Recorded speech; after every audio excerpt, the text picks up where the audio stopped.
Hai,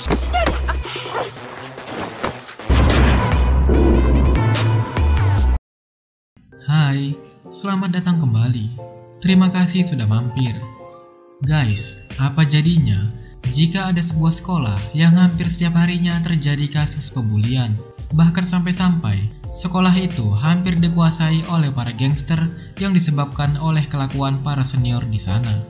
Dan itulah yang akan kita bahas di sebuah film yang berjudul Justice High 2020. Tanpa basa-basi, langsung aja kita mulai. Film ini dimulai ketika siswi bernama Chaeyoung hendak pindah sekolah karena sebuah masalah, di mana ia mematahkan lengan siswa yang selalu mengganggunya. Di sekolah baru ini, ayah Chaeyoung diminta untuk lebih mengawasi anaknya. 요즘 학교 폭력 때문에 시비 걸고 괴롭히던 친구들이 있어. 채영이는 저번 주에 중간고사 보고 왔다 그랬지? 저희 채영이 좀 잘 좀 부탁드립니다. 아주 조금 다툼이 있었던 것뿐입니다.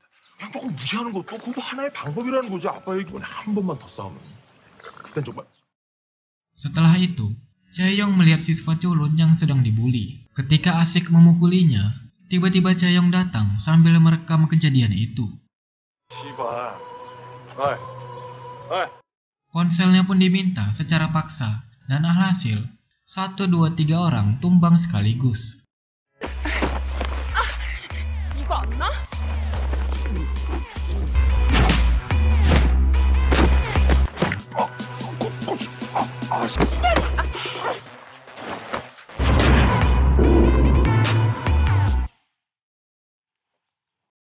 Di situ tampak si culun dan 2 pembuli tadi sekelas dengannya. Si culun ini bernama Jonggo. Di situ ia mengucapkan terima kasih karena sudah ditolong, tapi malah mendapatkan jawaban yang tak terduga dari Chaeyoung. 양정 잠깐만. 아는 척 하지 마라. 아는 척 좀 하지 말아줄래?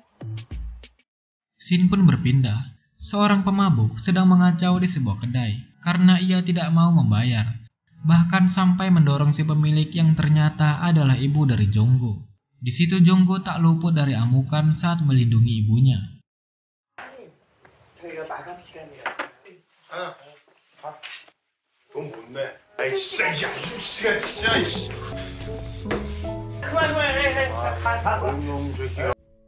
Di sekolah, senior bernama Sena menghampiri Chaeyoung. Lagi-lagi ponselnya diminta secara paksa oleh mereka. Chaeyoung pun tak mau. Hingga akhirnya inilah yang terjadi. 찍은 거 올려줘? 씨발년아! 그러니까 나도 모르게 말이 짧아. Mengetahui bahwa Chaeyoung adalah ahli bela diri, di situ Jonggo memohon sesuatu kepada Chaeyoung. Walaupun awalnya sempat ditolak, namun ia mampu meyakinkan Chaeyoung. 강해지는 방법 좀 알려줘. 그래서 어쩌라고.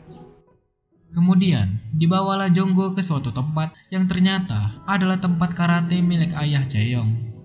들어가도 문상 주는데. 무도는 남을 해하기 위한 무도가 아니라 진무능이다.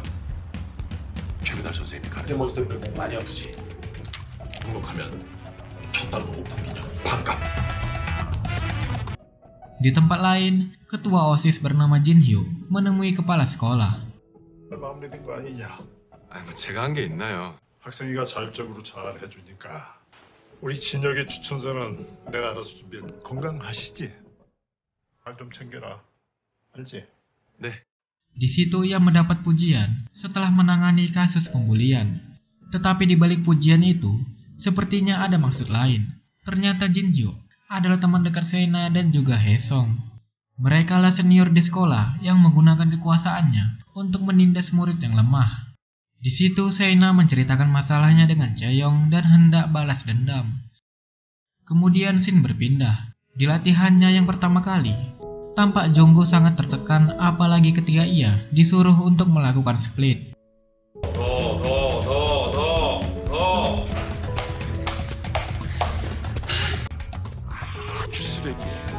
와. 잠깐만. 빨리 하자. 하나, 셋. 이거 어떻게 안 줘, 이거야! Suatu hari, Chaeyoung diminta untuk pergi ke ruangan OSIS. Tentunya ini adalah ulah Sena yang ingin menyudutkannya. 너 존나 내숭이다? Chaeyoung pun tak tinggal diam. Tidak ingin memperpanjang masalah, Haesung mengizinkannya untuk pergi. Namun selain itu, tampaknya ia juga mengagumi Chaeyoung. Di suatu malam, siswa bernama Kang Si datang ke tongkrongan Jin Hyo. Ialah si pembuat onar yang tadi sempat dibahas oleh kepala sekolah. Namun kedatangannya ini membuat Haesung tampak tak nyaman seperti ada masalah di antara mereka. Setelah itu, Jin Hyo mengatakan kalau ia ingin masuk ke dalam geng bernama Gangbok. Hal ini membuat Haesung sangat marah karena walaupun mereka satu circle, ia tidak ingin temannya bertindak kejauhan. Seorang bernama Sang Jin datang menemui Jin Hyo. Ialah petinggi dari geng Gangbok dengan power yang sangat kuat. Itulah mengapa Jin Hyo tidak berani macam-macam di depannya. Di situ sempat si botak Kang Sik malah bersikap selengean, sehingga ia pun ditegur langsung oleh Sang Jin. Bahkan Jin Hyo juga memarahinya karena tidak mau terkena masalah. Selain itu, Sang Jin juga menemui Haesung. Ternyata mereka ini punya hubungan di masa lalu. Sekian lama tak bertemu, Sang Jin mengajaknya untuk masuk geng Gangbok. Namun Haesung menolaknya. Kemudian kita kembali ke Jin Hyo yang memberi perintah kepada Kang Sik. 2 orang dikirim untuk menangkap Jonggo. Namun kali ini, Jonggo berhasil melawan mereka.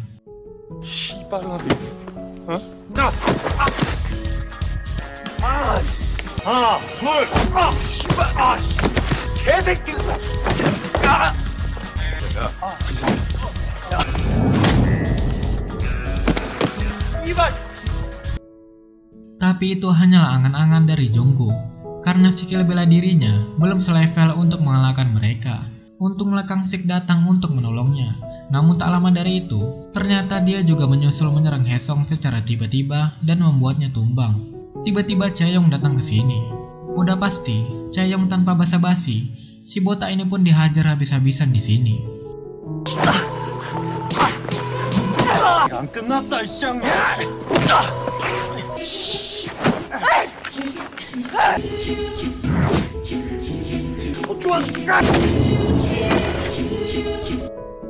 Haesung pun semakin kagum dengan Chaeyoung.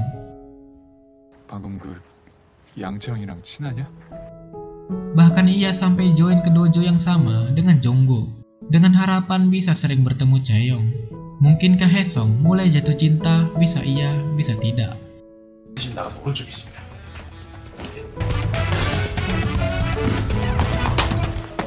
어쩐 일로 오셨어요? 나 걔네들이랑 이제 줄넘기 줄도 봐. Scene pun berpindah. Jin Hyo mengerahkan bawahannya untuk memalak para murid, dan uang itu nantinya akan diserahkan kepada Sang Jin sebagai syarat masuk geng Gangbok. Bisa-bisanya orang kayak gini jadi ketua OSIS. Suatu ketika, Jonggo hendak membantu temannya yang sedang dipalak. Sayangnya, ia masih belum cukup kuat dan malah dihajar. 중구야, 당 좀 이렇게 가주면 안... 그만하라고.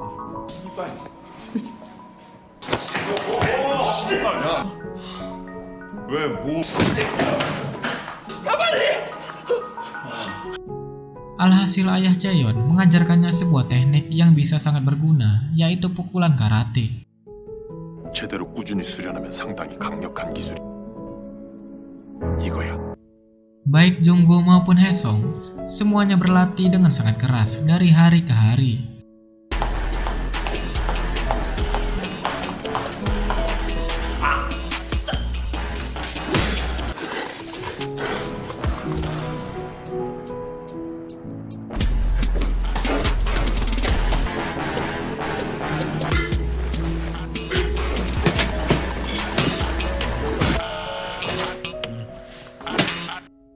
Dan tibalah hari di mana kelas karate diliburkan karena ayah Chaeyoung akan pergi ke suatu tempat.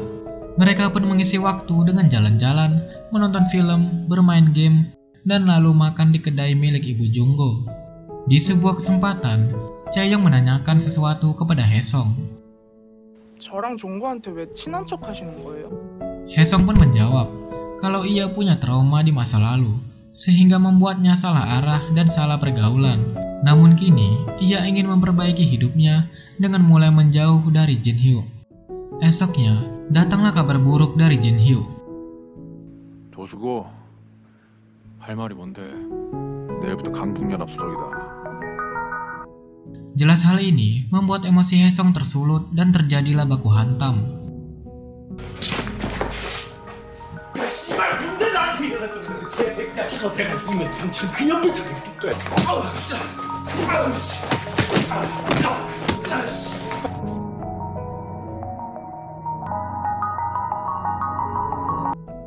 Walaupun awalnya sempat tersudut, namun Haesung berhasil mengalahkan Jin Hyuk.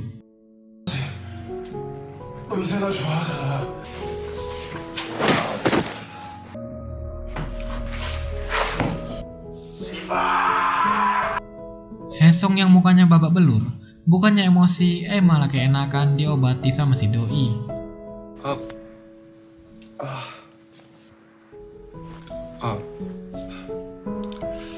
앞으로도 종종 다쳐야겠다. Berbeda halnya dengan Jin Hyuk yang merasa sangat emosi dan ingin balas dendam.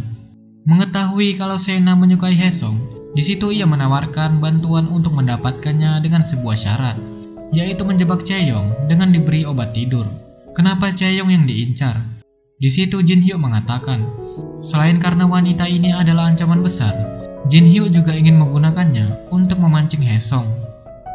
Esoknya, Chaeyoung mendapatkan chat dari Sena yang ingin bertemu untuk meminta maaf. Walaupun agak malas, namun ia memenuhi undangan itu. Singkatnya, mereka bertemu di ruangan OSIS. Mereka pun saling meminta maaf dan curhat satu sama lain. Lalu tibalah saatnya untuk memberikan teh yang sudah tercampur obat tidur. 비밀 하나 알려줄까? 네, 잘 마실게요. Namun di sini, Sena kilaf dan menumpahkan teh itu agar tidak diminum. Sayangnya semua itu sudah terlambat. Tiba-tiba datanglah Jin Hyuk bersama Kang Si untuk menyerang serta menyergap Chaeyoung. Dan di sisi lain, Jonggo menguping berita mengenai Chaeyoung. Ia pun segera menemui Haesung untuk memberitahukan hal itu. Lalu mereka pergi bersama untuk menyelamatkannya.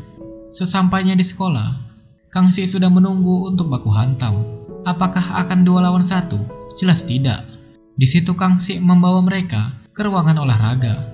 Dan di ruangan olahraga itu, Haesung dan Jonggo bertarung habis-habisan.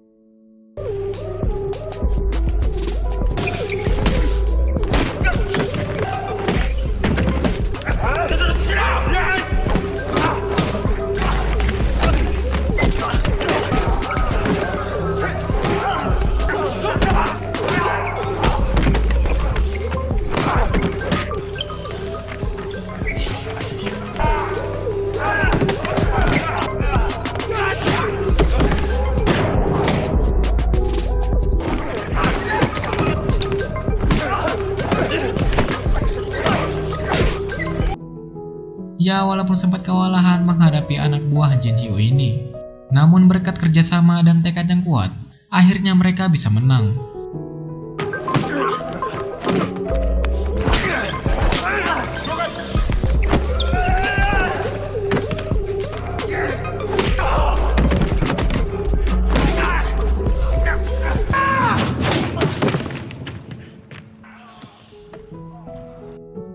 Kemudian berpindah ke ruangan OSIS di mana Chaeyoung disandra. Di sini Jin Hyuk memecahkan kaca meja lalu mengancam Haesung. Kemudian dia memakinya serta menghajarnya. Jonggo yang mencoba menolong juga dihajar sampai babak belur. Ketika sudah puas menumbangkan 2 orang sekaligus, tiba-tiba Chaeyoung lepas dan langsung menghajarnya. Di situ sempat terjadi perlawanan, namun Chaeyoung masih jauh lebih unggul.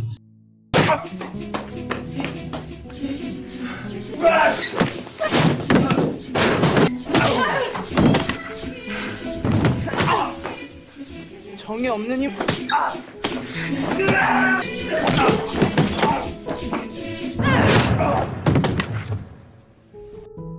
Dan akhirnya, mereka bertiga pun bisa mengalahkan anak buah Jin Hyuk dan juga Jin Hyuk itu sendiri.